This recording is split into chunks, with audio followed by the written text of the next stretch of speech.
So I'm ready to talk about Broncos football. How about you? I'm always ready to talk about Broncos football. We got the draft tomorrow. It's kind of our last night before all hell breaks loose for 3 days. Um, I think tonight we're gonna do a few live mocks through using PFF, Pro Football Focus, and the Draft Network's simulators, and maybe even FanSpeak. Um, but I think before we get there, let's kind of just talk about the Broncos, where they're sitting, what they're looking at on the board at 15 in the first round. Yeah. And I saw you in your mock that you did your final mock this morning. You had the Broncos trading up to the eighth overall spot, Yeah. which is like a king's ransom, in my opinion, for a wide receiver. What was your thought process going through that? So part of the reason I think this is just a me being a pessimist thing, but I feel like I approach every single draft with like what do I least want them to do that I think they're going to do, and it like mentally prepares me for it because I don't really want Elway to trade up anyway, just because I think for what the Broncos need this year, they could probably sit at 15 and something's going to fall to them that meets their needs. But everything we're hearing is that Denver wants a receiver, and we've heard of multiple different reports of who they want. But I'm one of those people that we've been hearing about Henry Ruggs since January, so it's hard to ignore, and it's kind of weird that all of a sudden we got radio silence until Pro Football Talk yesterday said, "Oh yeah, they've been talking to Henry Ruggs almost nonstop." But all the local media all of a sudden was stopping, like just stopped, and it was Jerry Judy, it was CeeDee Lamb, it was Denzel Mims. So it just seemed convenient because the local media tends to get reports from the team, in kind of like a quid pro quo type of thing, whereas the national media a lot of times their sources tend to be, yeah, this is what we heard. Um, so I still think it's Henry Ruggs. I think Henry Ruggs is wide receiver one for John Elway. I can understand why, and I think Jeffrey Essery and I were talking about this on Cover Two Broncos for this week's episode. But the receiver that Denver adds in this year's draft is going to essentially be a tertiary option because you have Noah Fant essentially playing wide receiver two. You have Cortland Sutton, who's a huge target share guy. He's going to get 100 target, like more than 100 targets. So that third receiver, that number two receiver that comes in, is going to going to have to be able to do something without getting the ball a lot. And Henry Ruggs, in theory, that's him because he's a vertical threat because of his speed.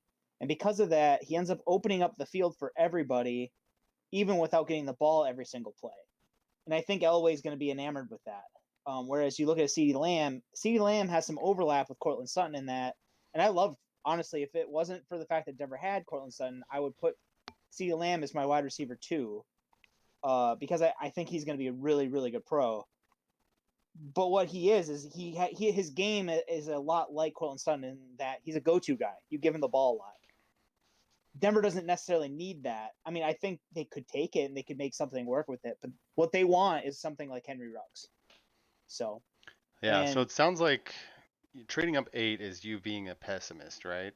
partly okay, yeah. And I rambled, so I didn't get to that. But so here's the other part of the trade up. I know everybody is hoping that Denver can just sit pretty and let Ruggs go to them. There's a wall at like 11. So basically at 11 with the Jets, going to the Raiders at 12, and then the 49ers at 13, all three of those teams look like they could use receivers. The Tampa Bay Buccaneers don't necessarily look like they need receivers, But they but they just could got Tom definitely. Brady. They just got Tom Brady, and their window is this year. They could definitely use a receiver. Three receivers and Gronk is like Bruce Arians has been running a lot of like three receiver sets for a long time, and their third receiver is a garbage heap. So like they could definitely use somebody there.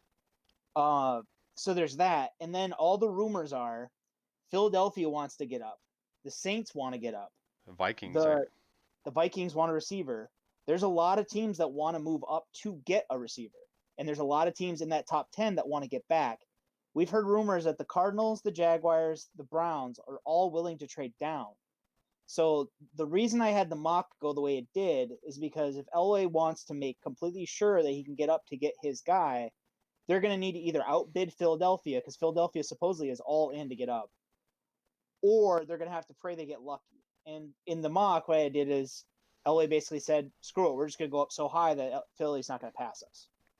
So if let's go on the other side. If be completely optimistic, what would be the Yep. optimistic version of your mock? What would Denver do in a situation where you would be most pleased with the way things went down?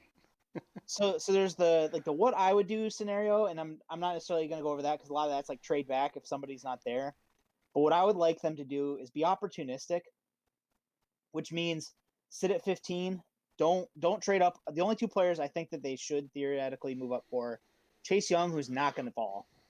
Jeffrey Okuda, there's a little bit of smoke, but I don't think he'll fall that far. But if Jeffrey Okuda fell far enough that they could trade up to get him, that's worth it because Jeffrey Okuda's the best cornerback prospect to come out since Marshawn Lattimore. Yeah, and Elway, when he talked on, was it Monday? He his comments on Bryce Callahan and his foot injury Yeah, did not inspire a whole lot of confidence that after a year of rehab, he might not be ready this year. So that and I that mean, changes the game completely for need at cornerback. and Callahan has missed, and this is counting last year, but Callahan has missed more time than he's played. Like he has not played in a 16 game season in his NFL career, and he hasn't been healthy quite a bit. So that foot has been a problem since the end of 2018, and then they had another problem with it in camp last year, and that's what turned into what it is. And yeah, I think Vic Fangio can get by with like spare parts at cornerback too. But if you're trying to win the AFC West or compete for the AFC West, you're going to need to do more. So that's why I just kind of asked, like, could the Broncos go corner? And I think what I would like them to do is sit pretty at 15, wait and see what happens. If you lose out on Ruggs and Judy and Lamb, you do. This draft has other talent. I know that it's not as exciting, but Jalen Rager is probably going to be pretty good, and Jalen Rager can do a lot of the same things Henry Ruggs can do. I love Denzel Mims. Like everybody knows, I love Denzel Mims. But even if you don't love Denzel Mims, again, Jalen Rager makes sense. Brandon Ayuk makes sense. Justin Jefferson he's not the same kind of player, but he could definitely help.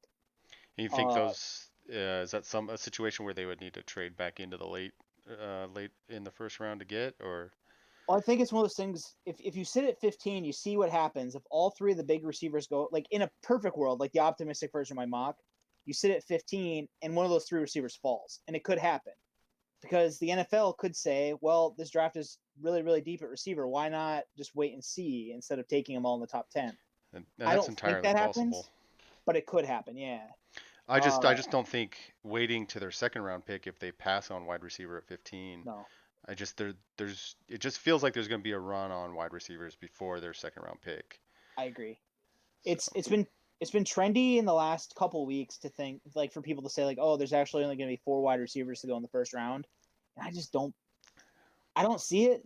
There's not that many other players. Like there's other players that make sense for the first round, if but the there's big three more. if the big three go before 15, there's no way the Saints, Vikings, and Eagles all sit there and wait Yeah. until the second round or third round.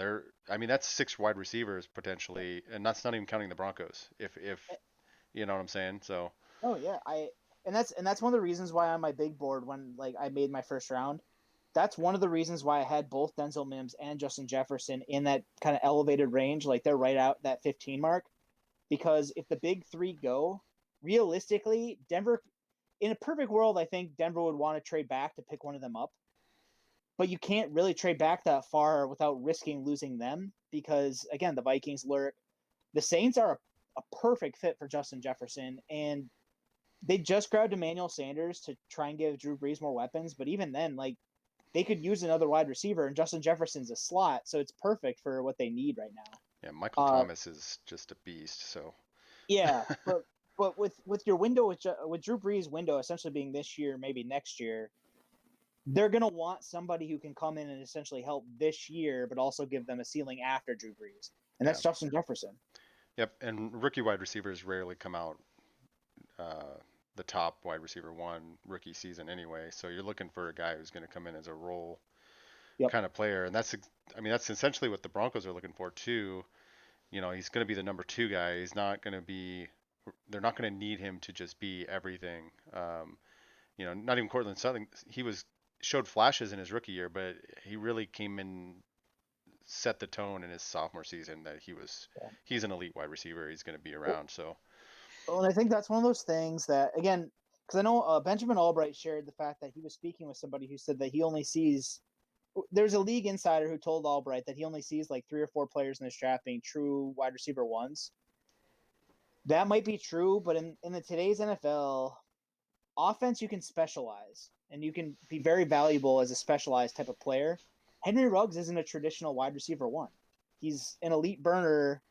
Like if he reaches his ceiling, he's a burner type. well, You I mean, can Tariq Hill's that way. He's not yeah, a exactly. prototypical wide Well, receiver one.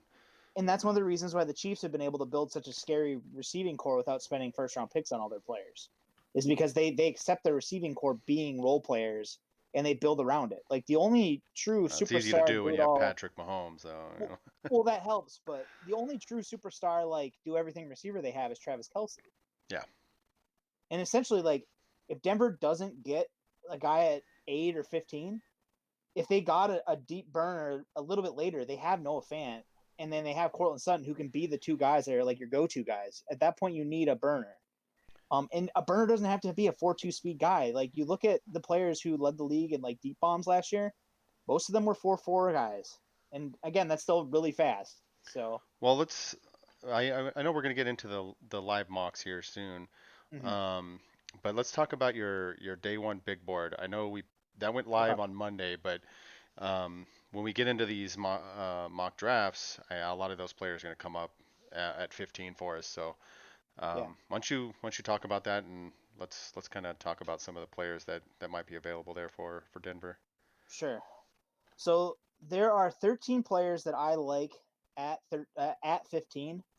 And assuming that Joe Burrow and a quarterback goes in the top 15, Denver will have one of those guys on the board. It might not be Jerry Judy, Henry Ruggs, or CeeDee Lamb, but you have Tristan Wirfs, you have Jedrick Wills, you have Andrew Thomas. I don't know if it's realistic to hope for one of them at 15 anymore. I know it happens in the Draft Network mocks, and if it happens, like definitely, I think you should consider it because those 3 Well, are going to be very good. let's talk about that real quick because Yeah, think about the number of players that can be drafted.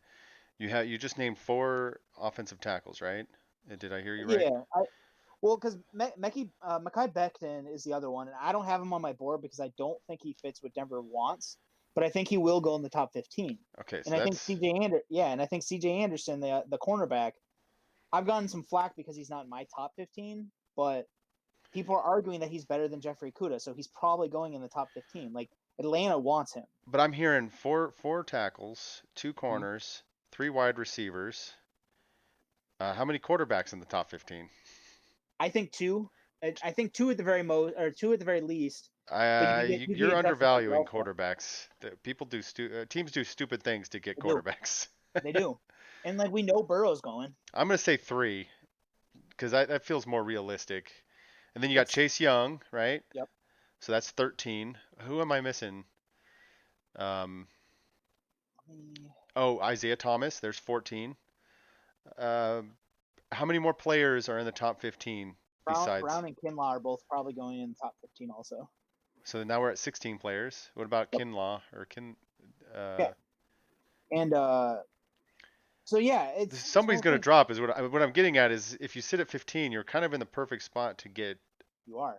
a really That's good player because somebody's going to reach. Somebody's going to draft somebody that's not even on your top 20 board ahead of you at 15. There's stupid things that happen. I just think that's why I've always been like Denver should just sit tight.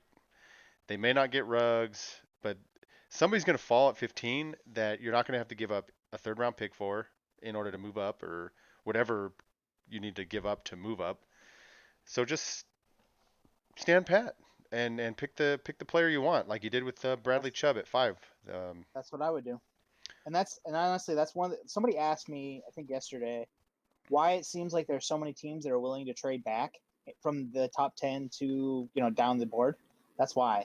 yep. There's a consensus top 5 players in this draft, and after that, it starts to be a pick your flavor type of thing. Yep. And in that group is essentially like, for me, I made my board. I tiered it off for the top 15 because Denver's at 15.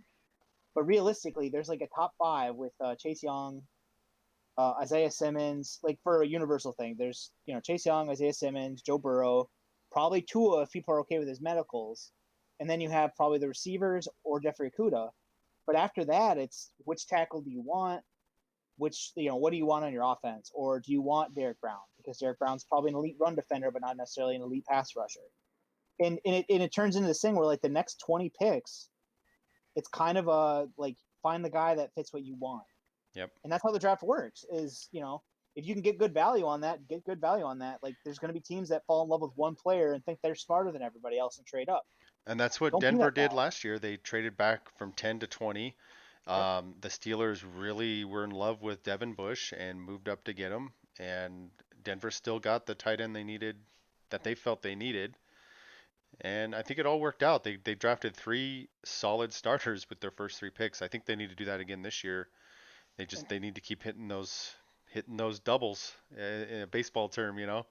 well, and it's how you build your roster because outside of quarterback, no player delivers the kind of value that really justifies giving up starters elsewhere. Yep. And that's one of those things that, like, when the Steelers traded up for Devin Bush, there's someone in the local media who are really upset because Denver didn't take him.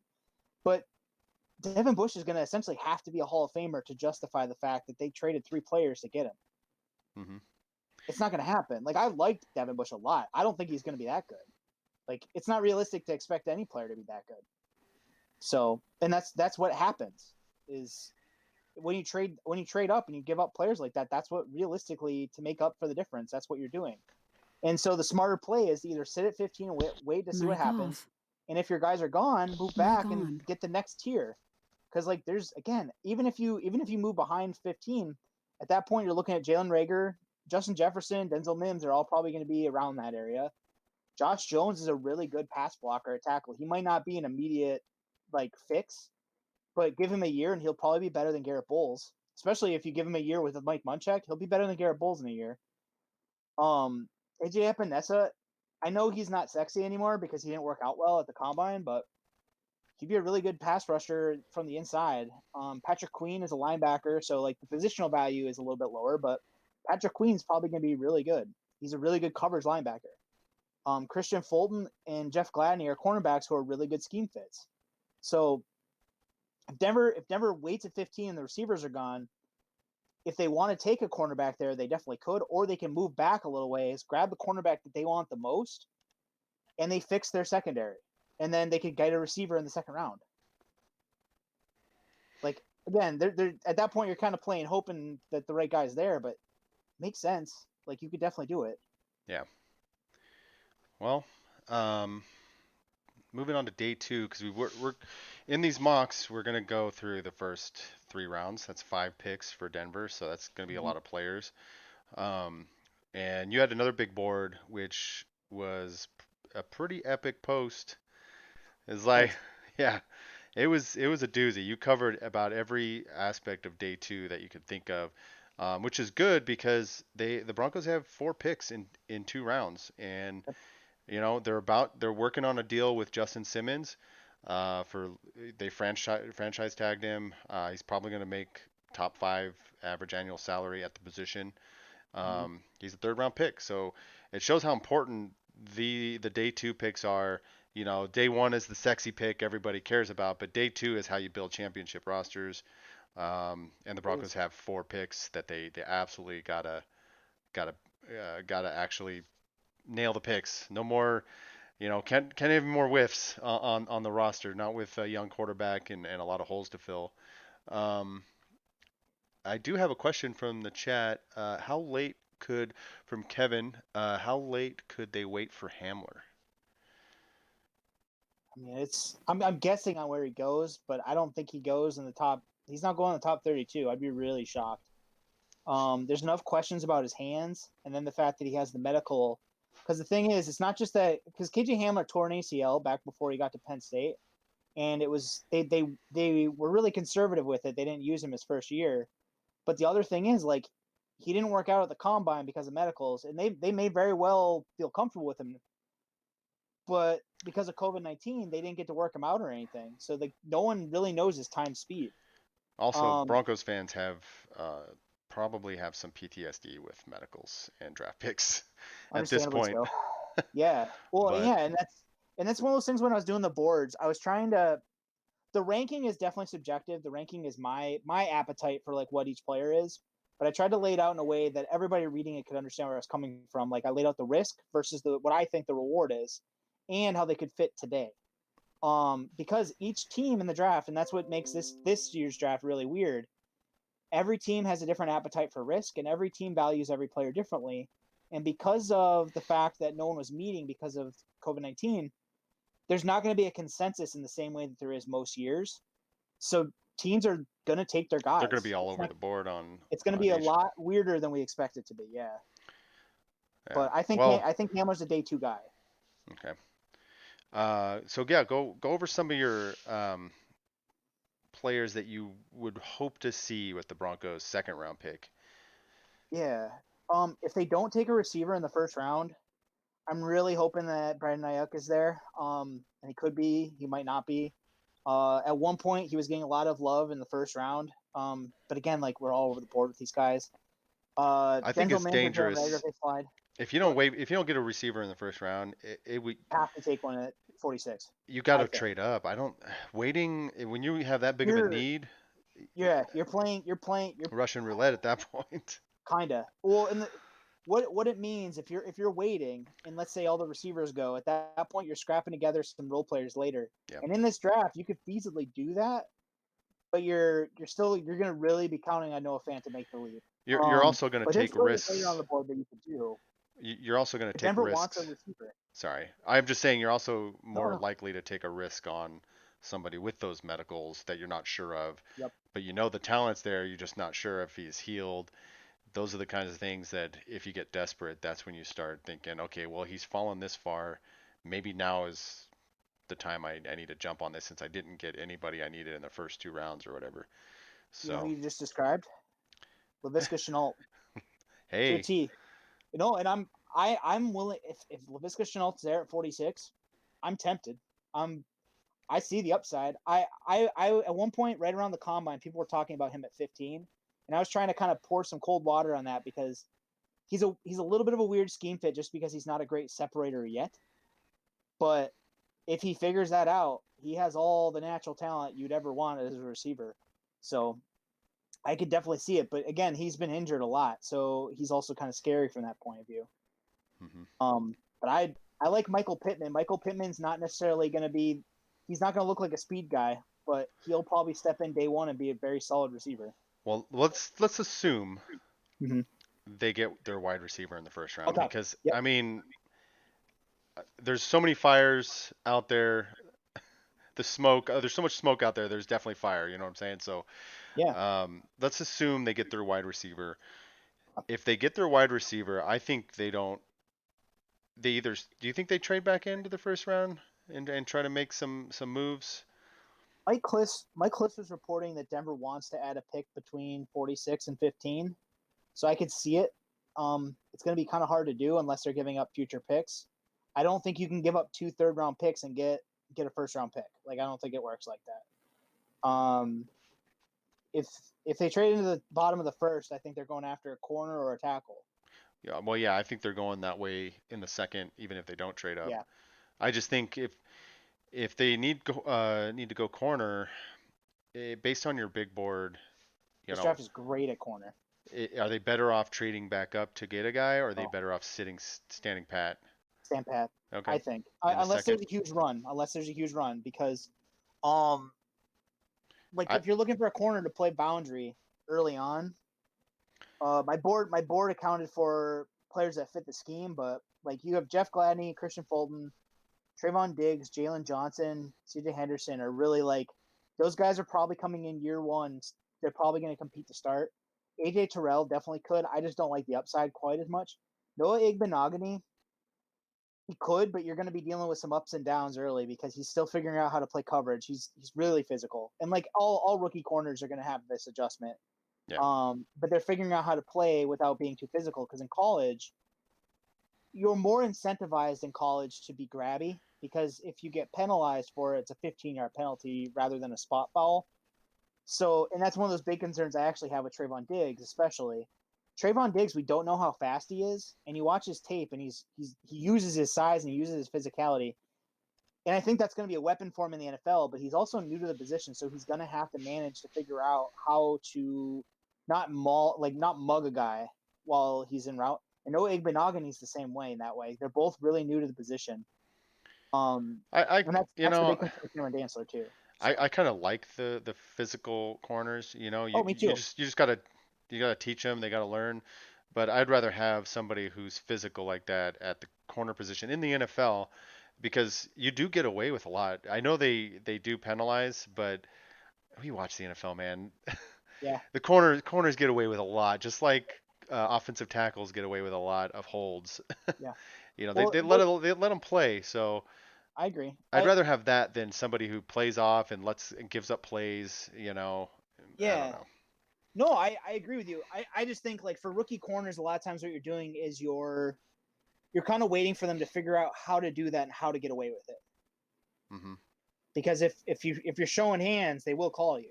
Oh yeah, I mean, And this Akib whole Talib thing, was outstanding at you know being handsy. yeah. I think back to the When AFC Championship game on one of the fourth down plays, he straight up just low key grabbed Gronk's shoulder pad with his thumb and just held him down while he jumped up and batted the ball away. And the well, that back was camera caught it, but the refs never saw it, and the rest is history. Vonta Davis, who played for the Colts. I remember thinking the same thing, is because whenever Denver played against the Colts, I was always worried because Vonta Davis was really good at getting really, really physical with Demarius Thomas, Hmm. and he never got called for it, but he was always he mugged him. Yeah. But those cornerbacks are valuable because like Trayvon Diggs, if Trayvon Diggs figures it out, he has the length to basically shut you down at the line of scrimmage because he's so long. But then also he's got really natural ball skills. So if the ball's in the air, he knows how to use his length to get to it. So he'd be the kind of guy who could shut you down at the line of scrimmage, but he could also actually make plays on the ball. So again, that's Denver hasn't had a guy like that since Aqib Talib. Well, I got one more question. So it's kind of a two-parter, but basically we still need a tackle. Yeah, I'm sorry. I don't I believe in agree with you. Garrett Bowles. I don't think he's ever gonna become a 10-year starter in the league. I don't think he'll ever stop committing those penalties that drive you crazy. Um, it is what it is. They're gonna have to keep him this year, I think. But given your big board, looking at the whole picture, Yeah. would they be better off going tackle early on the second Yes. round, and then hoping for a corner to be available around in the third in one of the for their one of the third round picks, given the That depth of talent across the that's what board? I would do. And that's when we do the mocks. That's probably going to be one of my strategies for at least one of them Hmm. because this is the deepest tackle group I can remember, and I've obsessively watched the draft since 2003. I don't remember there ever being this deep of a tackle group, and that again, that doesn't necessarily mean there's a Joe Thomas, but Just I all think around bunch of starters is what you're saying. yeah, and I think Garrett Bowles, if everything goes right for Garrett Bowles, you're if everything goes right for Garrett Bowles, essentially what you're doing is this year he pans out to the point where you can win in spite of him, just in time to pay him $10+ million. That sounds awful. Or Maybe lose the him to Broncos are free. cool with that.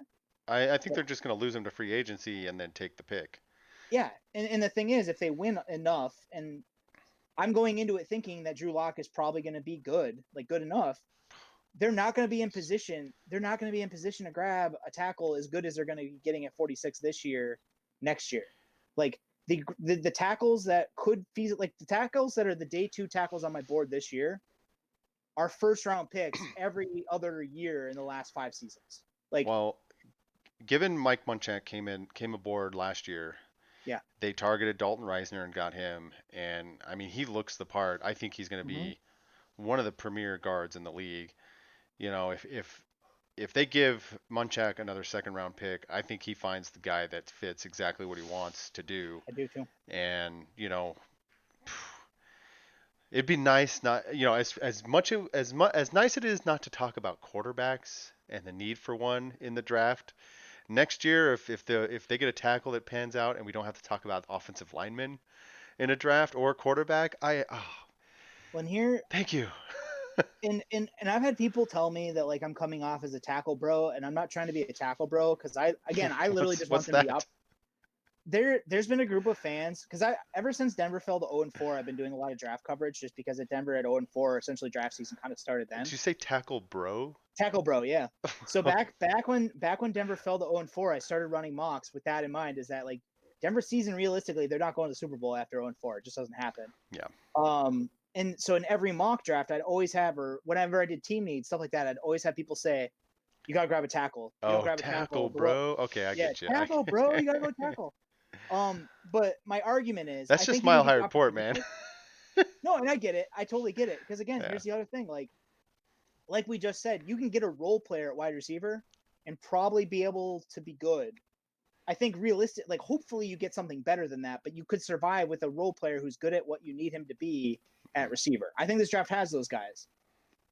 At tackle, you need a pass protector. So if he's not a great run defender, you can probably survive it. But it's the target is smaller, I guess is what I'm saying. Like you need more versatility out of that tackle than what you need out of that receiver for him to be a good starter.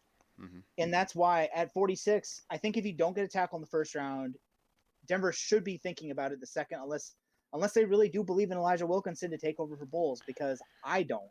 Yeah, But I don't think anybody does. So, I don't any either. fans And I anyway. and I and I think too much of Munchak to think he does. Yeah, I think that might just be a motivating thing I do too. for Garrett Bowles, kind of a plan B, because they know they're going to have to roll with Bowles this year.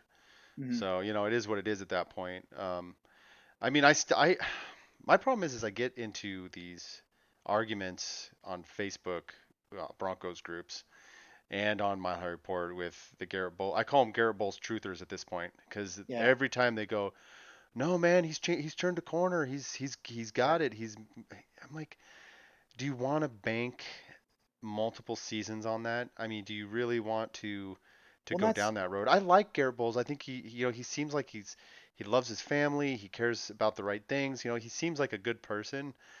At the end of the day, we're talking about winning and losing games. You can't have people starting that just because you like them. That's just not how the NFL works. I think Um, if you're I think if you're starting Garrett Bowles at left tackle, you're gonna have to have a really good right tackle, and that's what Juwan James is supposed to be if he can stay healthy. But yeah, that's what you need. You need the other parts of your line good enough that you can protect your left tackle. yeah, And if you're doing that, is it worth paying that guy $10+ million? And that's what the market is.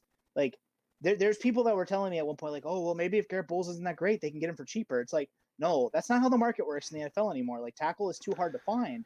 yeah, DJ Humphries just made, I think, $11 million a year. And DJ Humphries is an average guy at best. Like he's not great. yeah. I mean, I get where, yeah, I get what you're saying. That's why I'm kind of like, wide receiver first round. I'm really thinking, please get a tackle in the second round.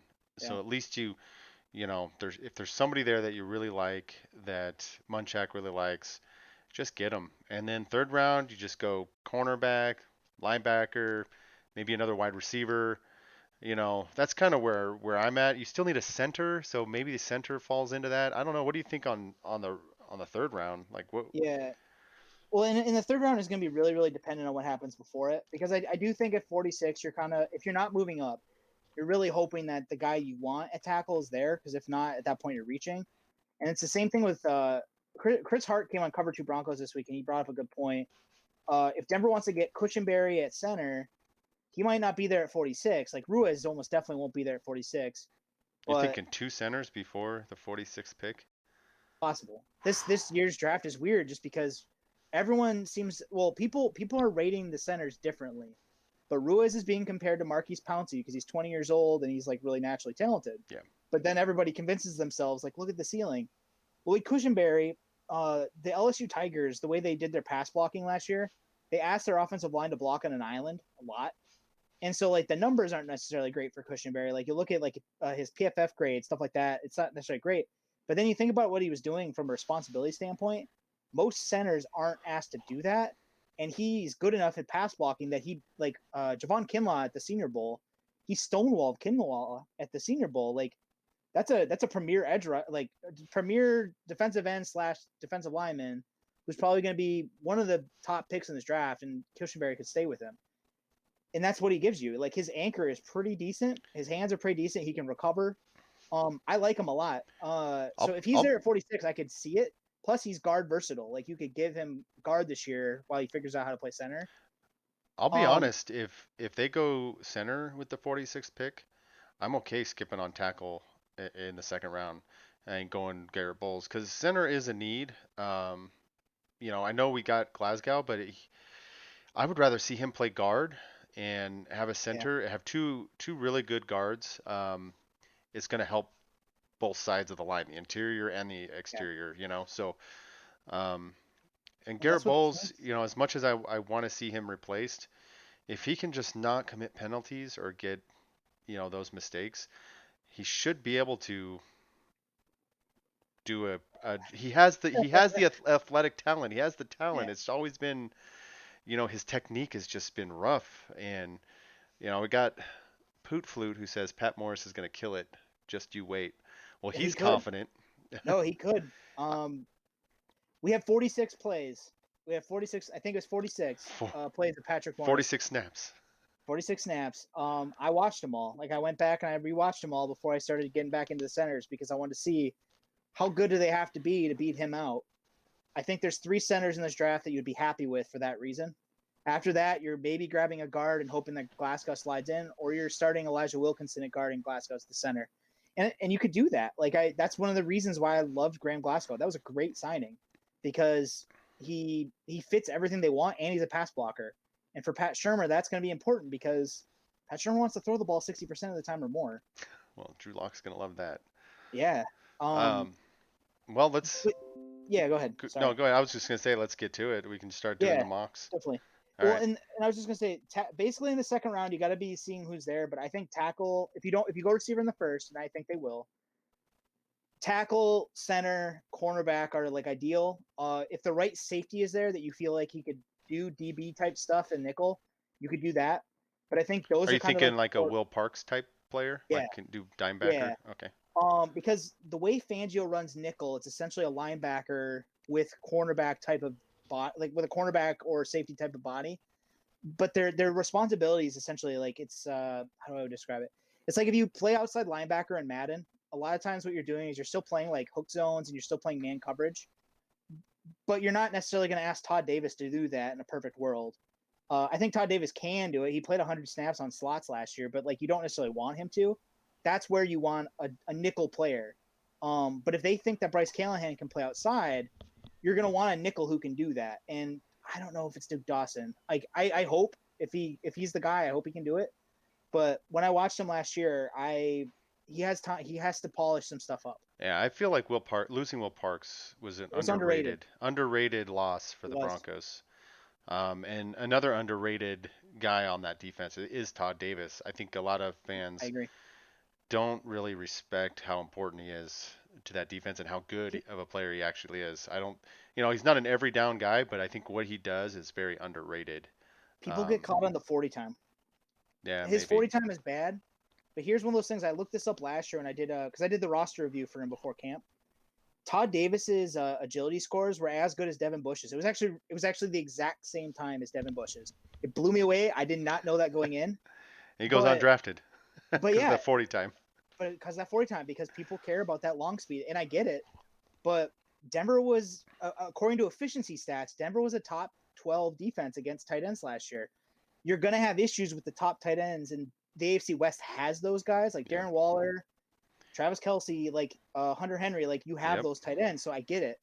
And ideally, you can find a linebacker who does help there, but you can survive a Todd Davis on defense.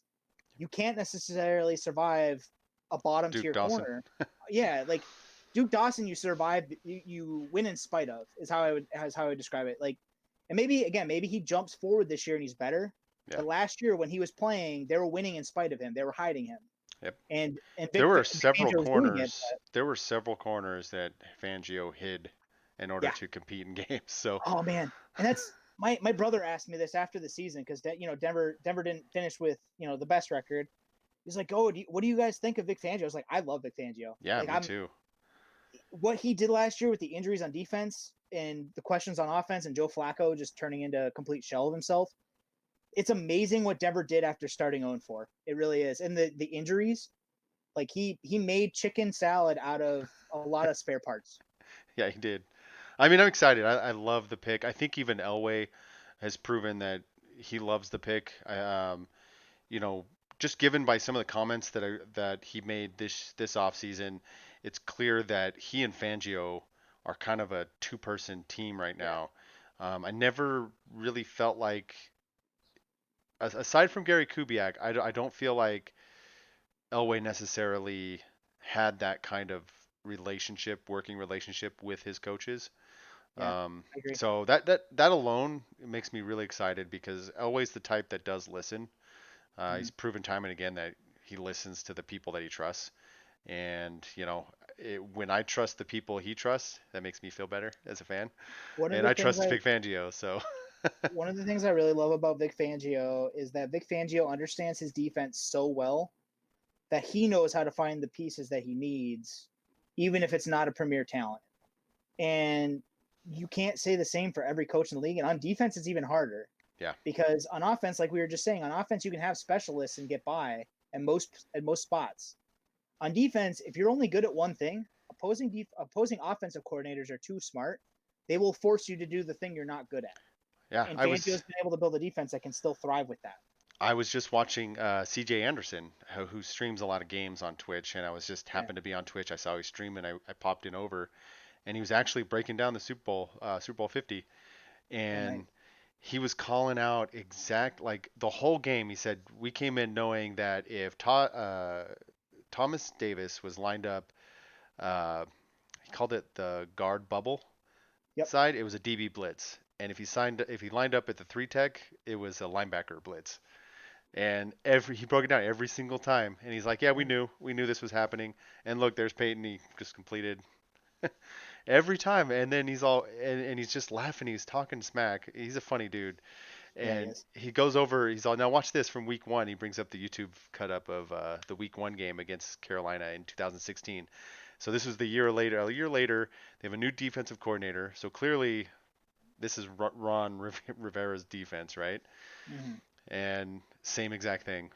Thomas Davis lined up there, it's a DB blitz. Lined up there, it's a linebacker blitz. And Trevor Simeon wasn't quite Peyton Manning on reading that, but he was, the Broncos won, so it all worked out. But it's just if you're predictable on defense, man, the offenses they will just pick you apart. You got to disguise everything. Well, and that was one of those things that got exposed last year in the Vikings game when you remember when all of a sudden Denver started giving up like these deep crossers against like what looked like cover three a lot of times. And what it was is Denver's pass rush just wasn't good enough to hide the secondary when opposing offenses could get Denver in a scenario where they knew what that coverage was. Yep. All they had to do was protect the quarterback long enough to complete that deep crosser. Yep. And Denver just didn't have the horses to do it at that point. And that's just what happened at the end of the year. But that's what happens on defense. If you don't have the pieces, you Too can only many do so much with them. injuries. The depth really showed on But that's defense. why you need that depth. Yeah. All right. Well, let's do this. I'm gonna switch over to Pro Football Focus first. Okay. So let me get that switched over. We're gonna do this live mock first. Let me share my screen to you as well. All right, you seeing the Pro Football Focus setup? I do. Yep. Awesome. So we're gonna do 3 rounds. Go with the Denver Broncos. Do you want to go fast? Normal? I don't know. Let's do normal, Yeah, let's just do because then normal. if any crazy picks happen. So you've done a So million mocks. Which yeah. one do you trust the most out of these? So I like doing the PFF ones just because they're less predictable than TDNs. I would say let's do 25%. Just because I do think some teams are going to really throw curveballs this year. So 25% gives us like what is probably going to happen in most spots, but there's going to be some randomness. And I do yes, just because a lot of teams will. I care about positional value, and then I make sure the randomness is there. All right. If something really crazy happens, we can always just say, hey, it happened. Yeah. I know one year Joe Burrow, or one time I did this, Joe Burrow did not go first overall. That was really, really weird. But we can always, he's not going to be there at 15. We know that. So, Yeah. All right. I'm gonna get going here. Do you want to perform a pre-draft trade? No. one reason I don't use PFF a lot is because their trades are really, really favorable. But I love that also because Tua Tua went first. yeah, because PFF does let you trade down into the first round using future picks. Interesting. We're not going to do that. But Draft your player. So so let's see who went man, really quick. so the big three went. Three of the four tackles and Could two jump of the over to. corners. Okay, Ugh. I like Kinlaw a lot. Um, We got Becton. What would Denver do in this situation? Like this is like yeah. So Denver did talk to Javon Kinlaw at the combine. There is some fear with his knee. I Uh, feel like they would trade back in this situation. I think they would too. I don't think I they just would take Kinlaw at all, to I be don't think they would honest. take. I don't think that. Mike Kliss has kind of started this by mentioning C.J. Henderson a lot, and it is weird that C.J. Henderson is here when Christian Fulton went. That's a PFF thing. Uh, I don't think Denver's really going to take C.J. Henderson because C.J. Henderson's at his best in man coverage. Maybe Fangio believes that he can teach him all the other things. If he does and takes C.J. Henderson, I'll trust him on that. So Just because I do see here's the a upside. curveball for you. Yeah, Munchak, his offensive lines have always been super strong in pass protection. And that makes me think like maybe he would be very intrigued in a Josh Jones type player.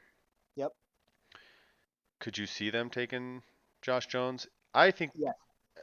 would you I think they would trade back and then try to get him. Would I think I think they'll trade back if this is what the board looks like. They'll either probably take Kinlaw, unless they surprise me and like Becton or Henderson.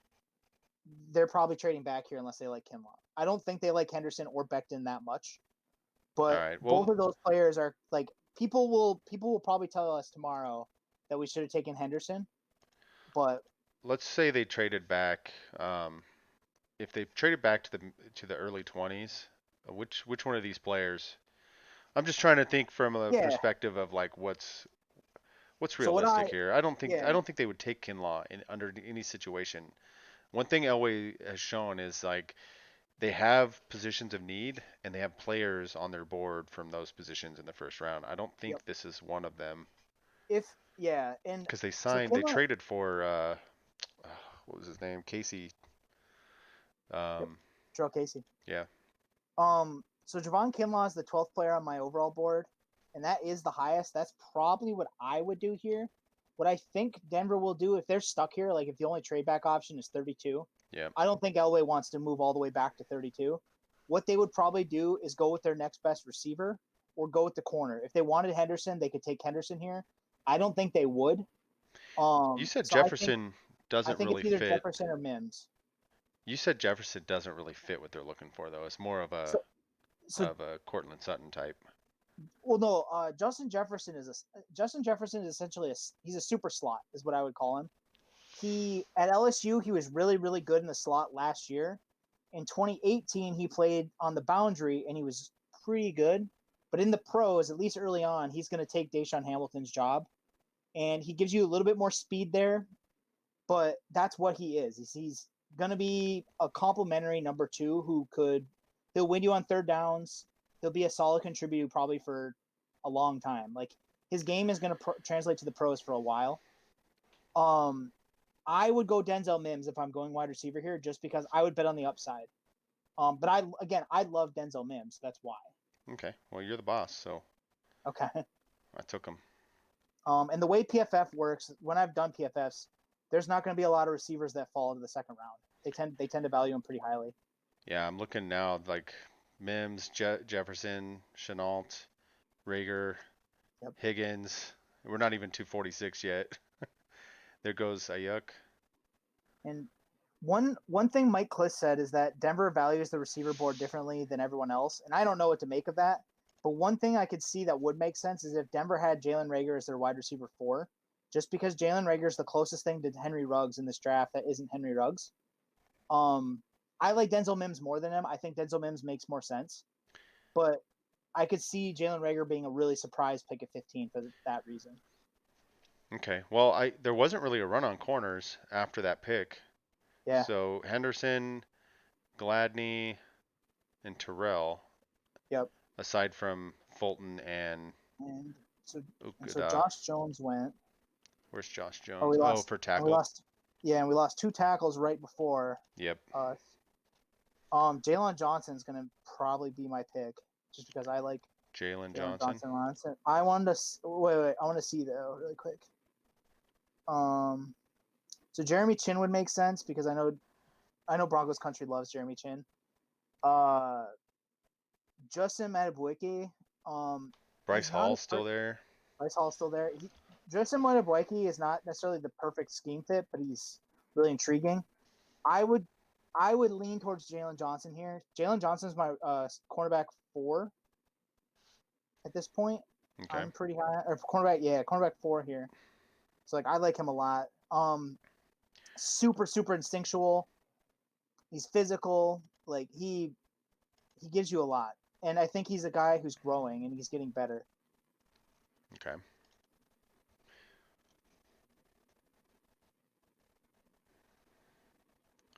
Now we're kind of holding our breath on tackles. And then Jeremy Chin went. So a couple other picks here that are interesting.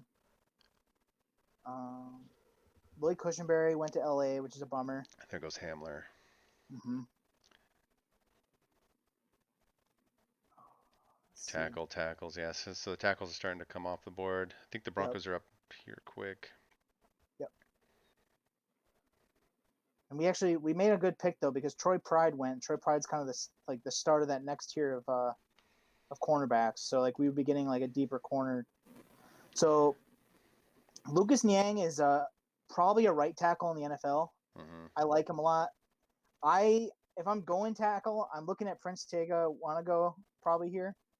We'll look at inside offensive lines Yeah. here. So I've had a few people ask me why I took Natane Muti off my board. It's just the injuries. On the field, he's definitely good, but he's been hurt a lot. Like he's scary for that reason. And I'm not a doctor, so I haven't seen any of his medical stuff. I have no idea. I wouldn't feel comfortable betting on him. So it's just one of those things where I wouldn't put my name on him. But if Denver Hey, took him, I'm very optimistic.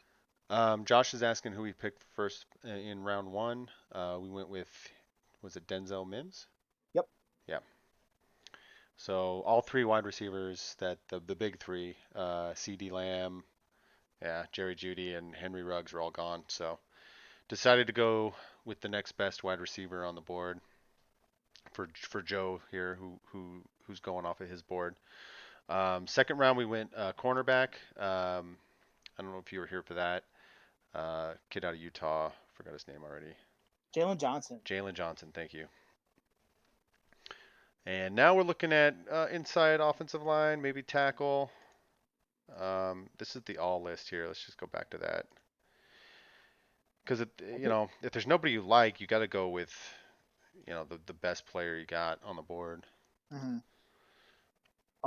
And I like Matt Hennessy. I like quite a bit.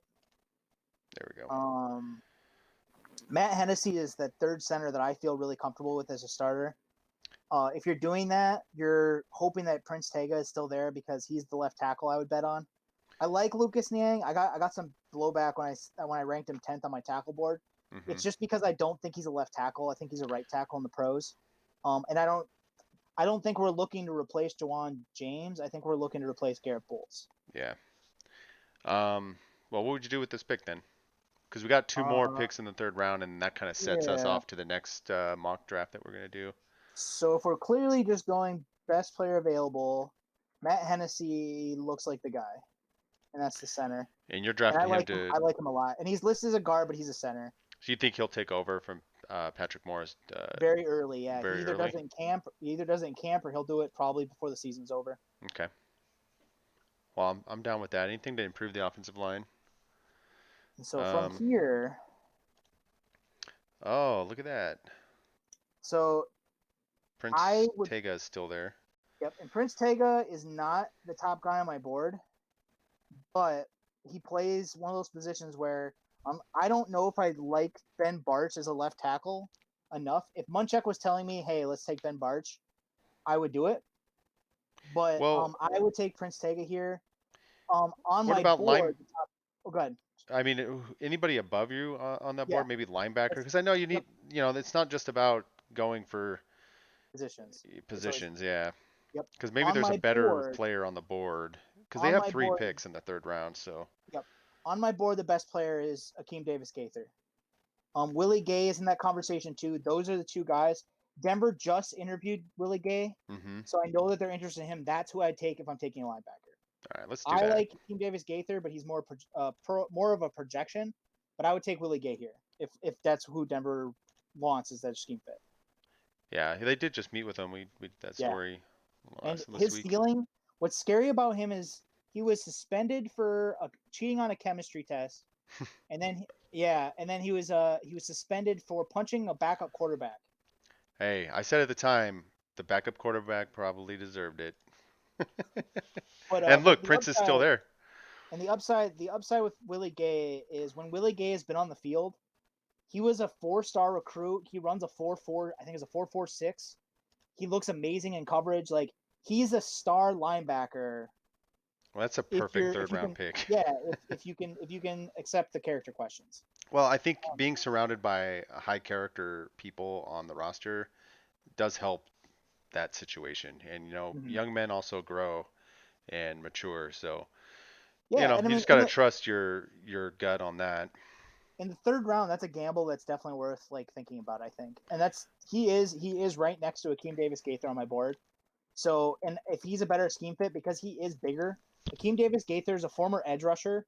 I like to call him day two Isaiah Simmons, but what he did is the same thing. Is that he played four positions and he played a lot of snaps at four positions.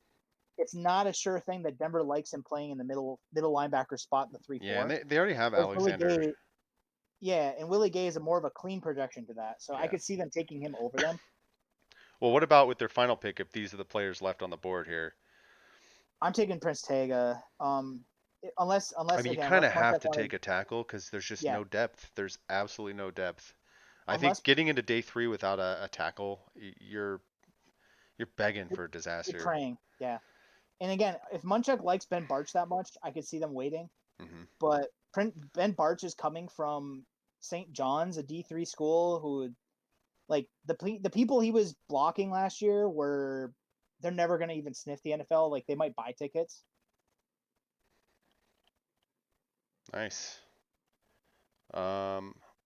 Let me see if I can Yeah, and save PFF this always grade image. their stuff, and they'll be a little bit harsh with Mims, so I get that.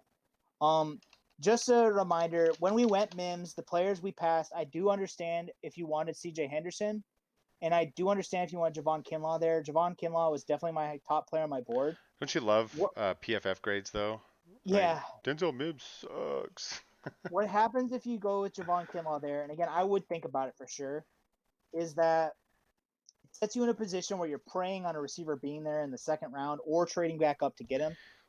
And I didn't feel comfortable with that, and that's why I went with Mims, who is one player behind Kinlaw on my I board. I feel in If this you like situation, Jefferson or Rager more, I understand though. I feel like in this situation they probably would have gotten Mims at 21, 22, and they would have gotten an extra third or something. They would have had Mm-hmm. another pick. I think in that situation they trade back. I just don't see them picking even as good as Kinlaw is. I just don't think that's something um, the Broncos will do. I mean, even last year, you know, linebacker was a low key need, but they went ahead and traded back anyway with one of the top linebackers sitting there.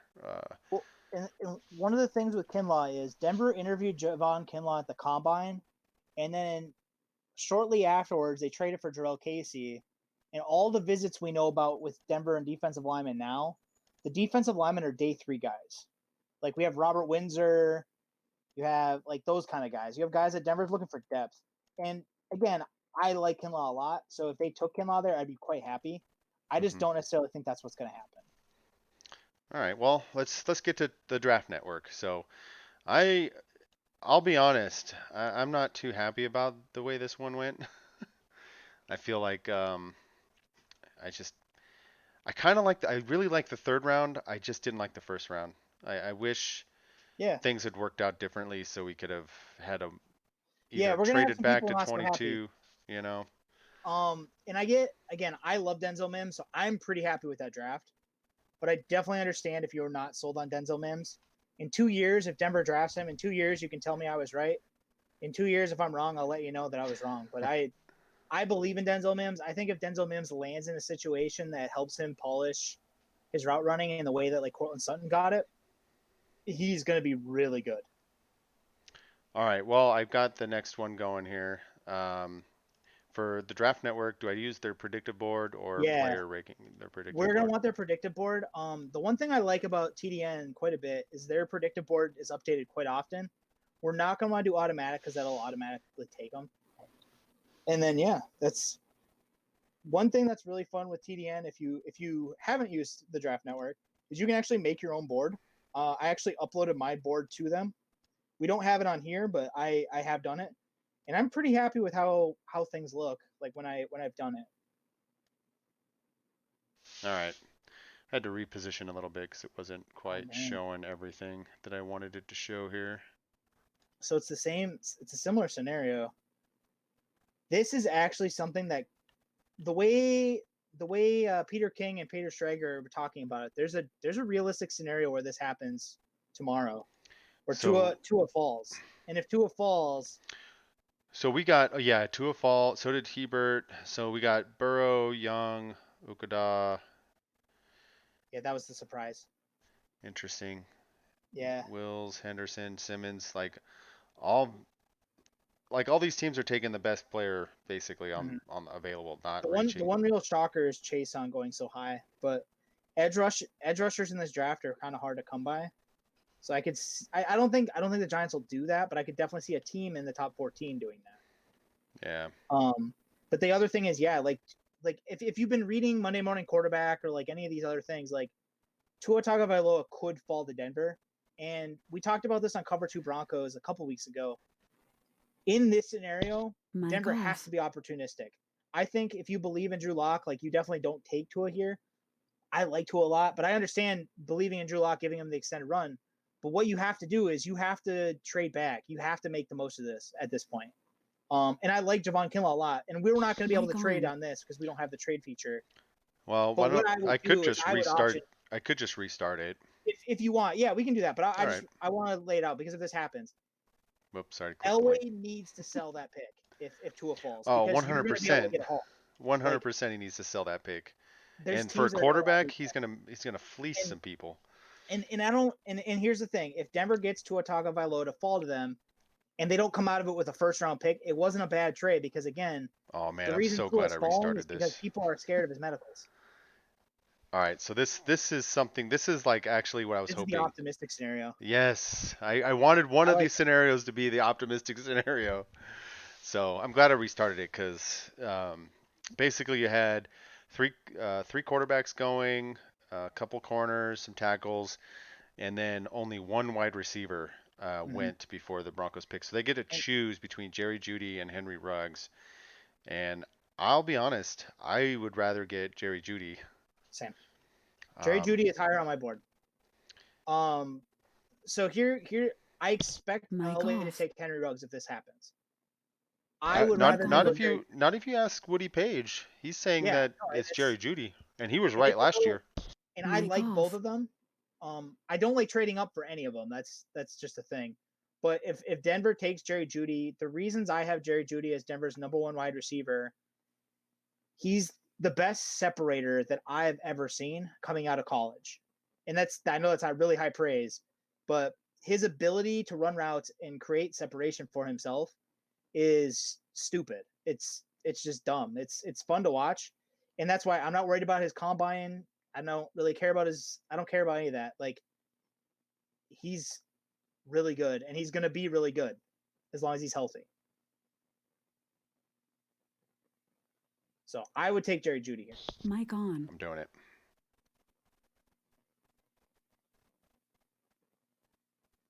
The Raiders still got Ruggs. That's the we'd find out really My quick if golf. Denver made the right choice.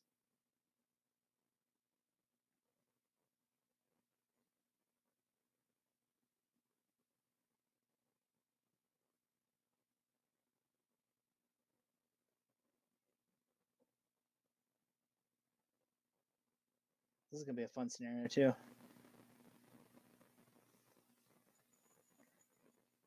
So, do Mic you on. remember?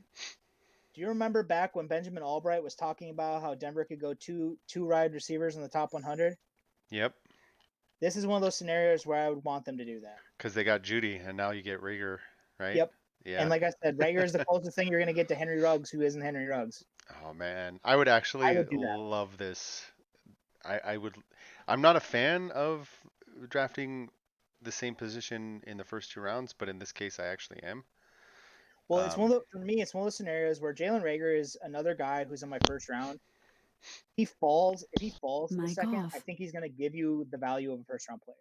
Like he's a little bit scary just because he didn't produce as much last year with a really bad quarterback situation, and he does have some things on tape where you want him to clean up his hands, but he's so explosive and he gives you a punt returner. Mic on. So what happens though if you go here is at this point now now you need a lot. we need a lot, and I that's like Bryce Hall actually in the I think third. yeah, I would take Bryce Hall probably. I want to look just because their board and my board aren't the same. Akeem Davis Gaither is probably my pick, but Bryce Hall is going to be hard to pass up. Bryce Hall is his Bryce Hall has consistently been a third round player on the TDN boards for months, and his ankle injury was legitimately scary. He got hurt on a punt, If he never but got hurt, where would he have been drafted? he's a top 50 guy, So he almost basically without doubt. he slid around. Yeah, and it's not because he doesn't come with questions, because he does. Because the thing is, Bryce Hall is. I did his scouting report. I wrote this up, and Hmm. I did a lot of digging on him. Bryce Hall is closer to solid as an athlete than he is to good. Like he's not super fast. He's not super twitched up. But he's a gamer. He's one of He's those. like a He's like Chris Harris Jr. type. he is, and he's big. Like he's a bigger Chris Harris Jr. type. But that's what you're getting with him. You don't want him Maybe matched an up in man Aqib coverage on Talib Tyreek type, Hill. maybe, Yeah, because Talib but you was don't want him bigger. on a super fast receiver is going to be a little bit scary on him. But he's bigger. He has a wingspan. Virginia played him in off coverage, which is interesting because he can also play in press. He's a gamer. So again, I could see them taking him here I because he's going to be know the best corner. I know Davis Gaither is the guy I you would also pick, but I feel yeah, like with the questions surrounding Callahan, this that is where they might would be the probably go. pick. The only Es- other player that I would consider here for a similar reason, but that the Bryce Callahan thing that makes it weird, Terrell Burgess, and Terrell Burgess is a safety, but Terrell Burgess played corner for a long time. He wouldn't be a boundary corner for Denver though. So hmm, if Denver's looking for a boundary corner here, Bryce Hall makes sense. yeah. Well, let's go Bryce Hall. Let's see if the linebacker's still there with the second, third round pick. Yeah. It's possible. Um, Well, I and that's feel the like thing. I feel like Davis Gaither is a mid third round type player I think he could go as based high on in the second. really. I it's weird. Well, the thing is, the second and third rounds are going to be really unpredictable right now because we're hearing so many different things. But him and Logan Wilson both are getting a lot of love. Logan Wilson's another linebacker I really like. He's out of Wyoming. Logan Wilson kind of is like Todd Davis if Todd Davis was fast. Um, And so I could see Davis that. Gaither, is he more of a coverage? Davis Gaither, Oh no, yeah, he's Davis Gaither is a hybrid. Davis yeah. Gaither for Appalachian State, he played edge, but also he's 225 pounds. He's not 219. Mic He off. measured at 225 at the combine. He's still gonna need to get bigger, but when you watch him on tape, he plays big. Like he has play strength. But yeah, he played as an edge. He Mic played in the on. slot. He played in the box. Like he played And about 250 that's snaps the all kind of three. player Fangio would love too. Well, and like I said earlier, they had Todd Davis covering the slot on about 100 snaps last year. Akeem Davis Gaither is the kind of guy you would want to do that because he could. No, I went ahead and snagged him. So That does Terrell Burgess leave is the one offensive bummer. line is being ignored this in Yeah, this draft. and So we're gonna get that here, I think.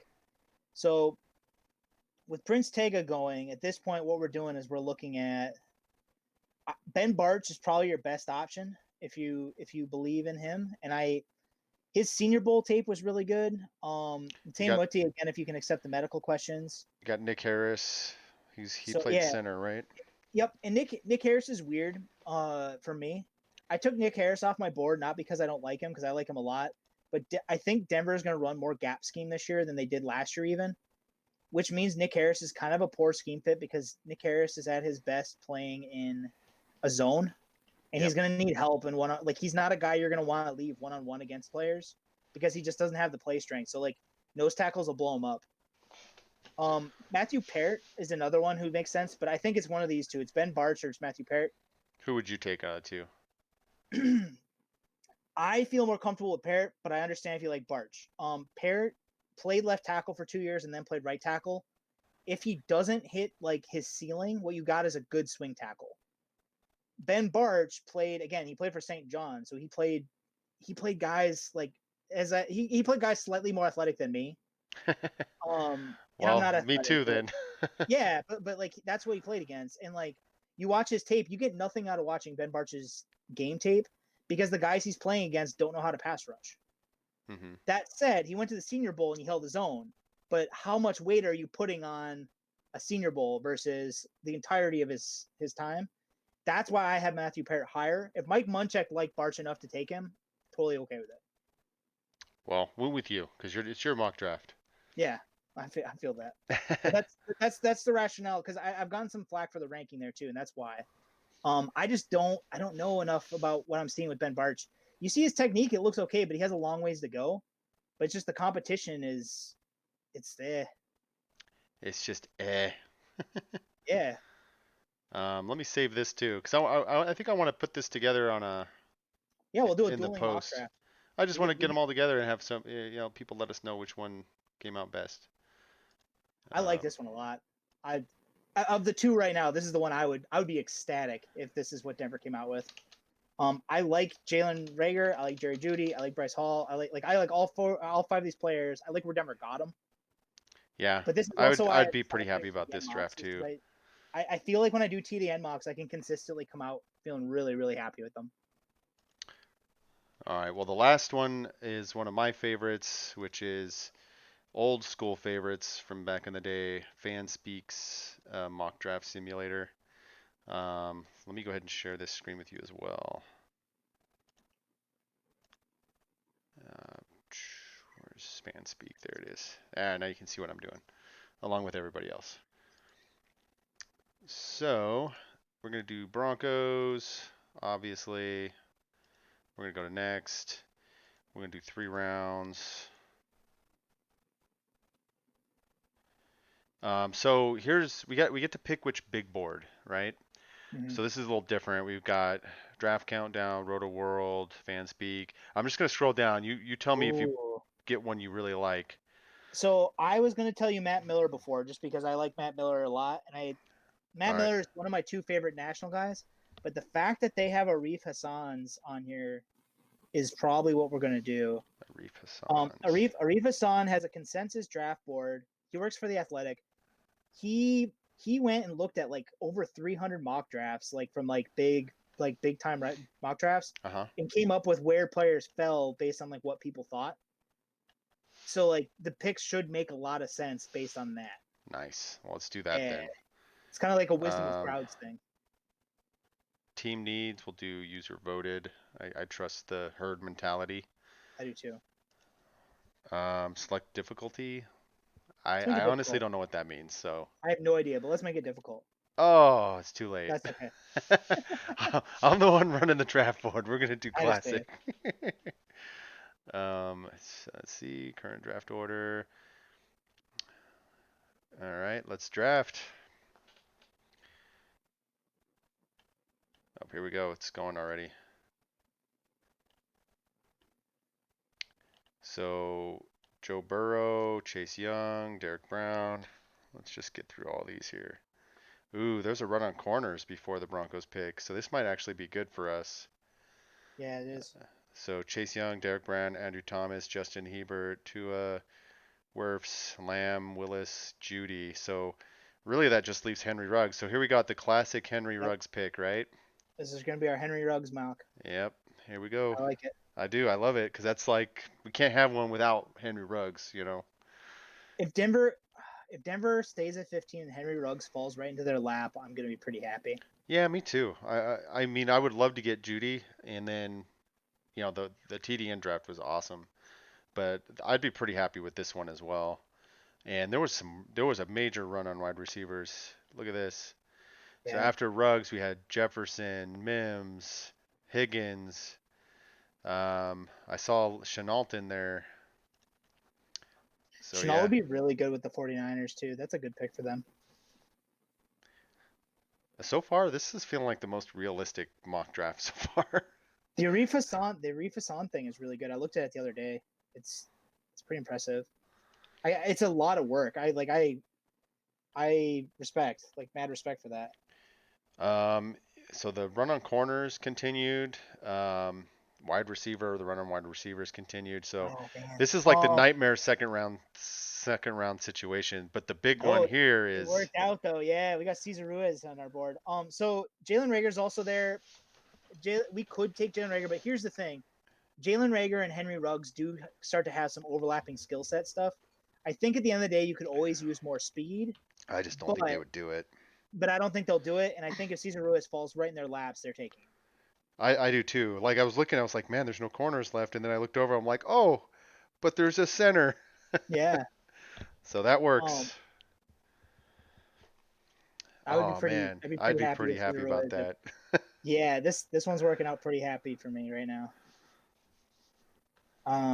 Yeah, so I have Cesar Ruiz as number 20 on my board. I do have Jalen Rager at 17, but again, I do think that there's enough positional overlap between Rager and Ruggs that if you got Ruggs, you probably aren't going to take Rager.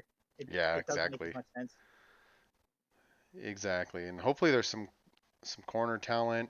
Um, There's a but oh, yeah, it's starting to go. it is. It was starting to go with the second round. So Um, let's see what we're looking at corner. Cool. Yeah. yeah. Bye Um. bye. So here's the thing with corner at this point.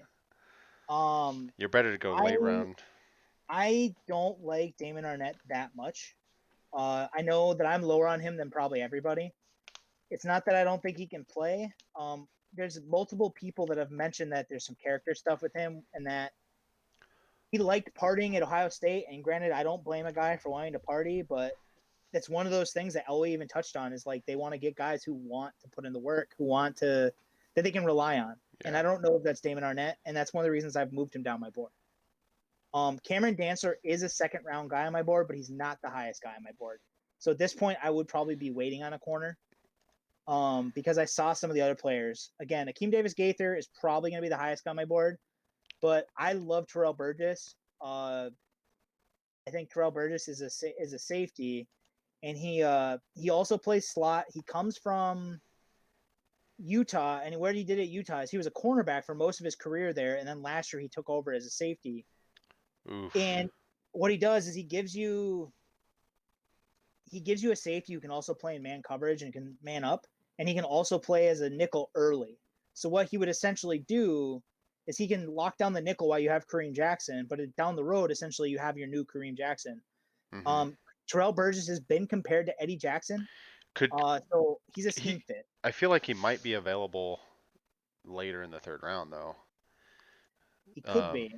while Um, when I look over at tackle though, I'm looking at like a dire situation here. yeah, I see that too. And this is one of those scenarios where you might end up reaching on Barch because look at the like. I like Akeem Adeniji. I don't think Akeem Adeniji is ever going to be a starting left tackle. I I don't might think be any of wrong. I these don't might. think so. None of these Um, might not be a left I don't think tackle. Sadiq Charles is even on Denver's board for character stuff. In the middle of LSU's run to the national title last year, they suspended him to give you an idea of what they thought of him. So of Davis Gaither and Willie Gay, if you based on what you know about the Broncos, which one of these guys would they pick? I think Willie Gay is a cleaner fit for what they want. I think Akeem Davis Gaither, I think if Fangio scheme fit. yeah, I think Logan Wilson and Willie Gay are more like hand and glove scheme fits, but I think Akeem Davis Gaither is one of those guys. If you took him, he could elevate the scheme. Is why one of the reasons why I like him so much. But I'm also biased towards him. I just love him. I've watched a lot of his tape. Well, if the board fell this way, and I you're think they looking take at, Barch. you I think think they they take reach on Barch? Barch. Yeah, I'm Just feeling you with because that.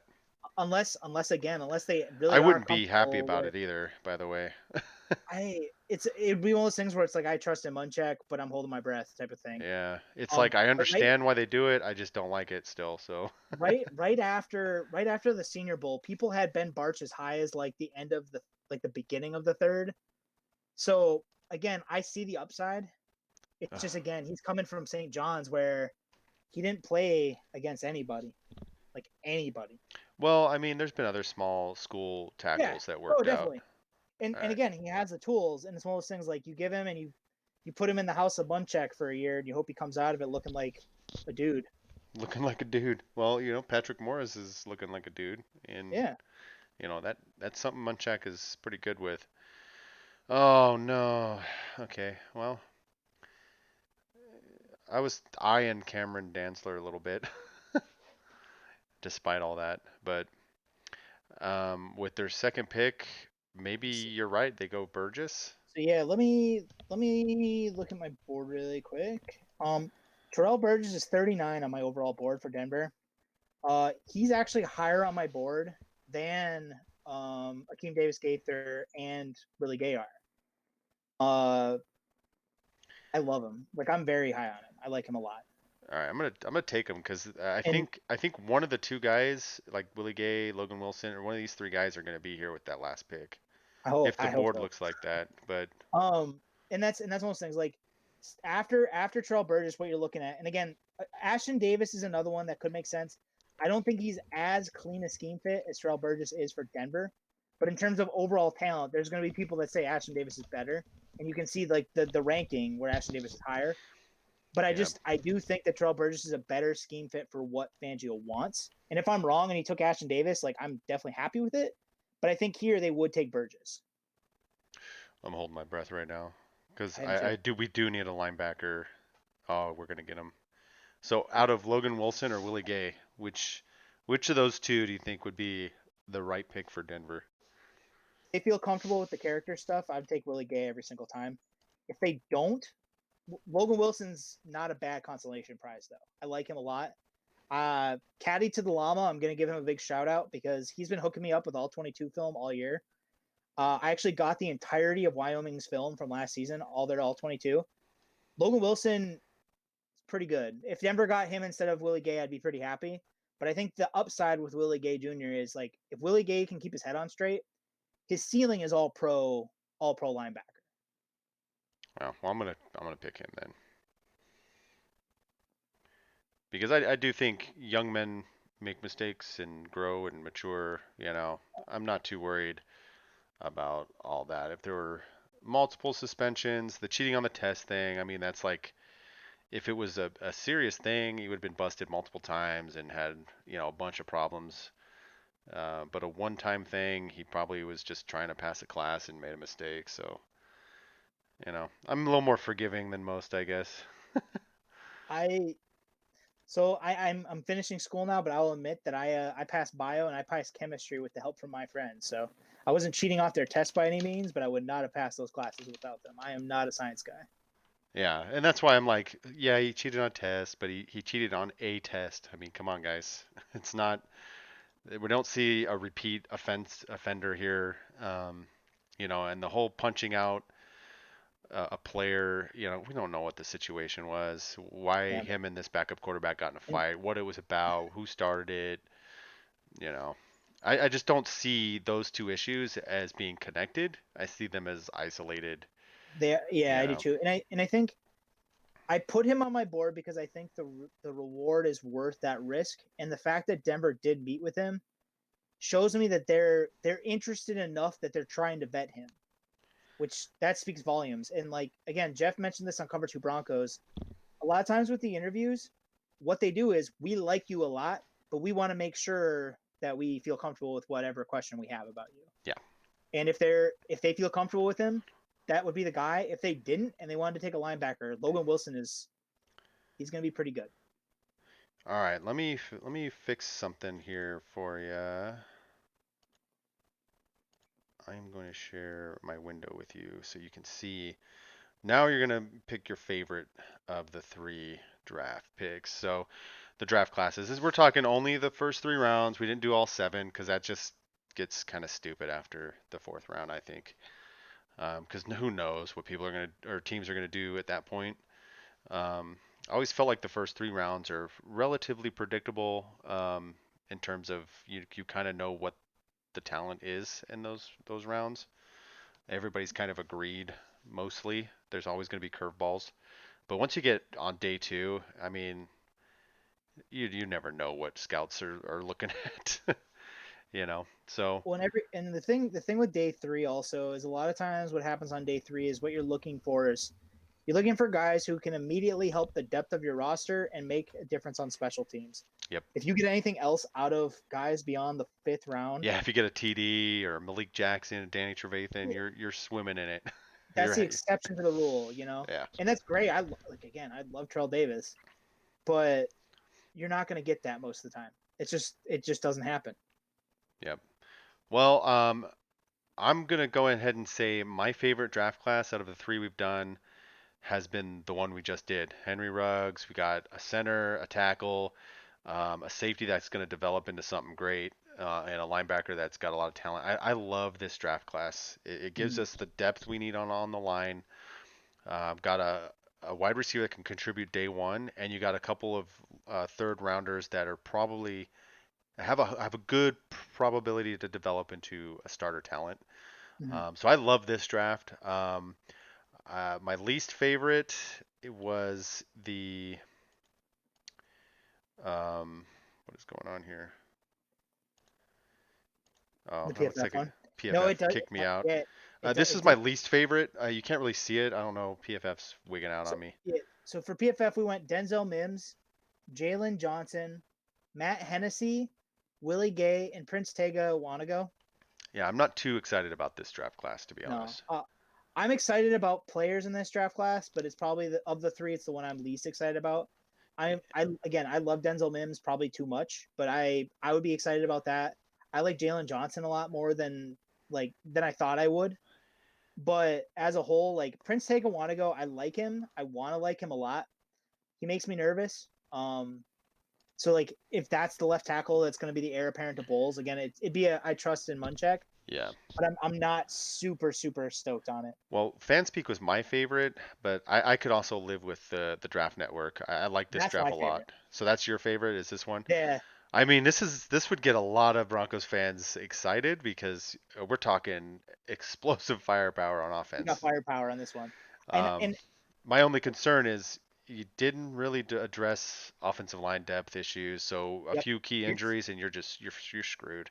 the TDN mock. What you're doing essentially is Patrick Morris is going to be starting at center, or Graham Glasgow's the starting center, and Elijah Wilkinson's the starting guard. Yep.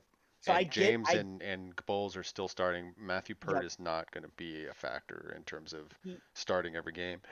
he especially early. I Yep. think down the road Matthew Parrott could eventually become a starting tackle, but you don't know yet. Yep. But that I like said, this pick because that's you get a linebacker in the 3rd round. You already got yourself a solid special teams contributor. So that's an important pick in my mind. and Um, and for me, one of the things is like I did the big boards and like I tried to rank all the players. But as watching as much as I have, you do come out with favorites every year. There's just players that really stick to you.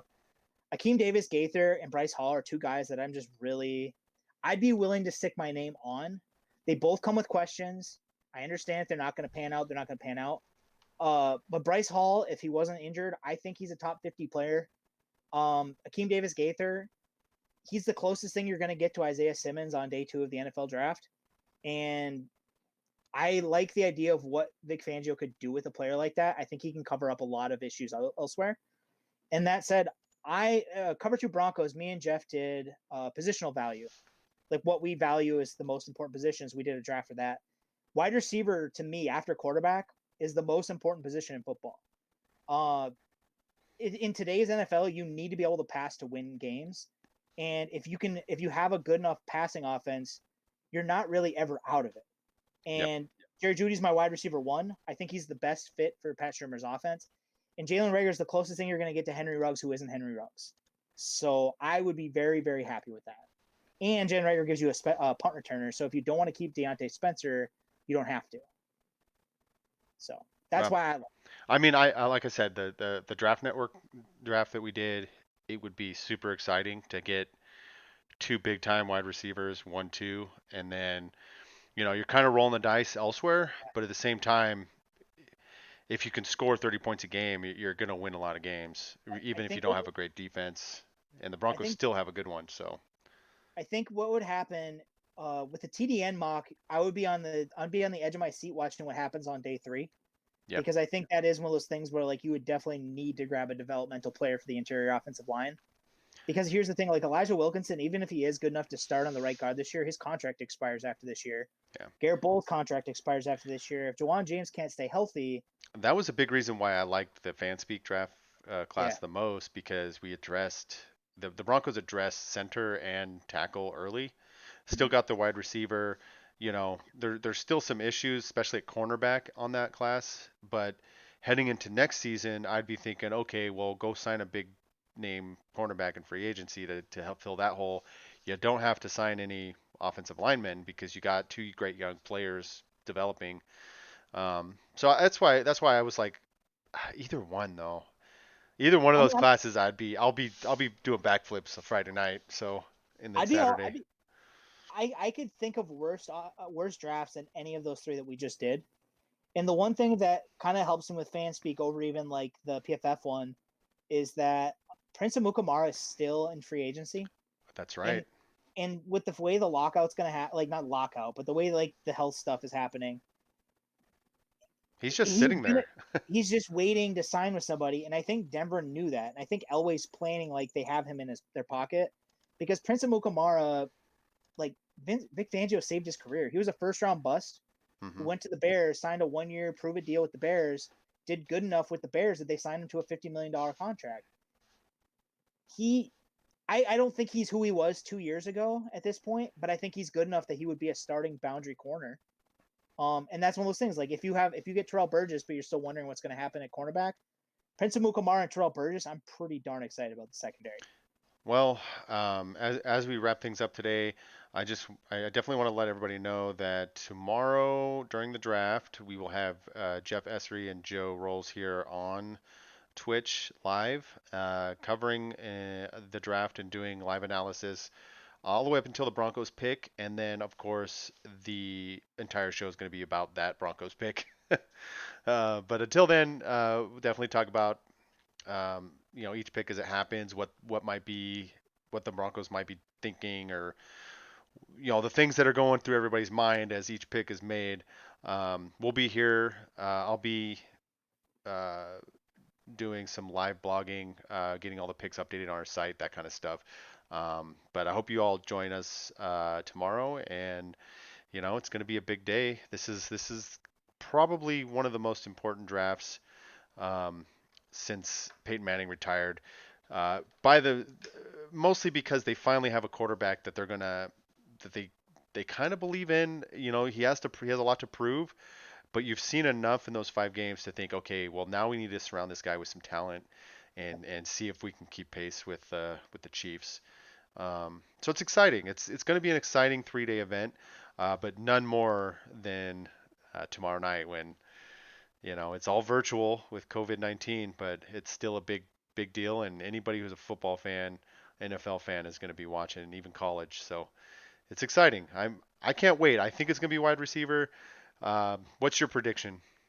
Henry Ruggs. Henry I'm Ruggs. So you're going I player specific. I'm just saying I wide I receiver. I think it will be a wide receiver regardless, but I'm betting that it's Henry Ruggs until it's not. Okay. And again, Elway surprised me last year. I thought it was going to be Devin Bush, or Drew Lock in first round, and he went traded back, got Noah Fant. Oh man, I So was sick. My stomach was in knots. Saying, please don't draft Drew Lock, me because too. I wasn't a And believer in him, and then they still got him, and then it turns out he's actually pretty good. So it's like maybe you I shouldn't was listen to me about quarterbacks. I liked Drew Lock, but I was terrified of taking him at 10 just because The the pressure. question and the thing is Drew Lock over the 5 games that he played showed substantial growth from what he was at Missouri. And that's one of the reasons why I'm very optimistic about him going forward.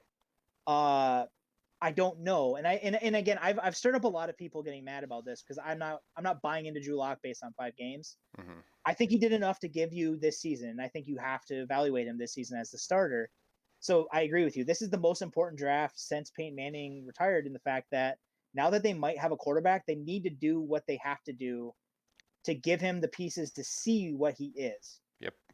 That said, I think you also have to balance that with the fact that I don't think Drew Lock is ever going to be better than Pat Mahomes. That's not a slight on Drew Lock. Pat Mahomes is the best quarterback I've seen, and I don't even know. He's generational. Um, Yeah. yeah, he's ridiculous. So And what I you have to hate do that to be he's a able to Chief, really but yeah.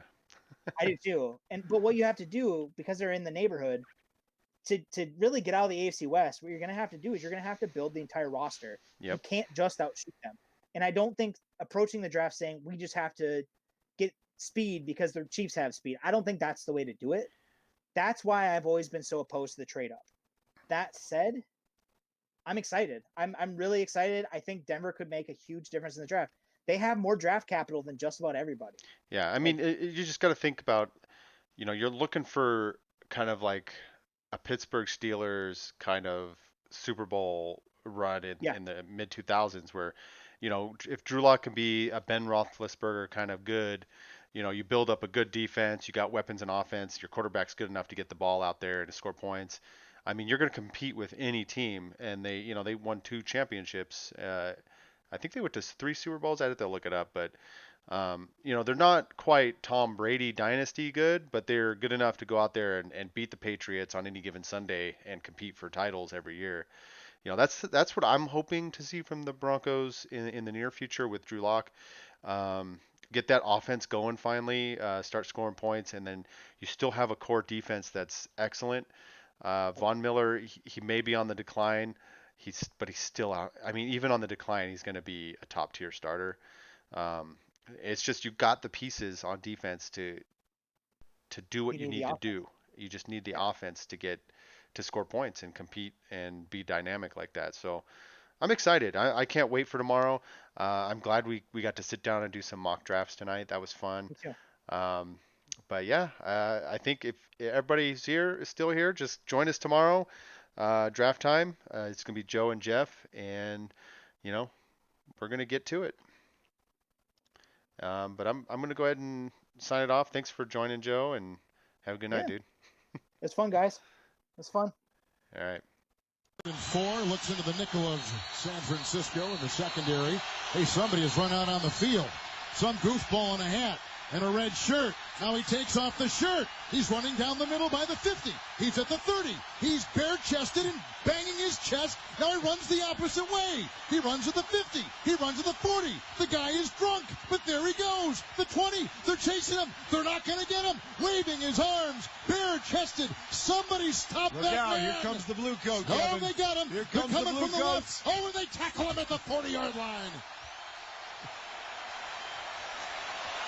Oh, that was the most exciting thing to happen tonight. I tell you what, that was a great call on your part. That was a great call. All right, I'm ready for the last 11:31 now, Kevin. Let's go. Look at the police. They've surrounded this man like he is, like he's just robbed a bank. I tell you what, he got a whole lap in He did, before yes. they got him. I mean, that was pretty good. I expected him to go down much sooner. Yeah. But I hope it was worth it, my friend, because you've got a night in the clink coming up.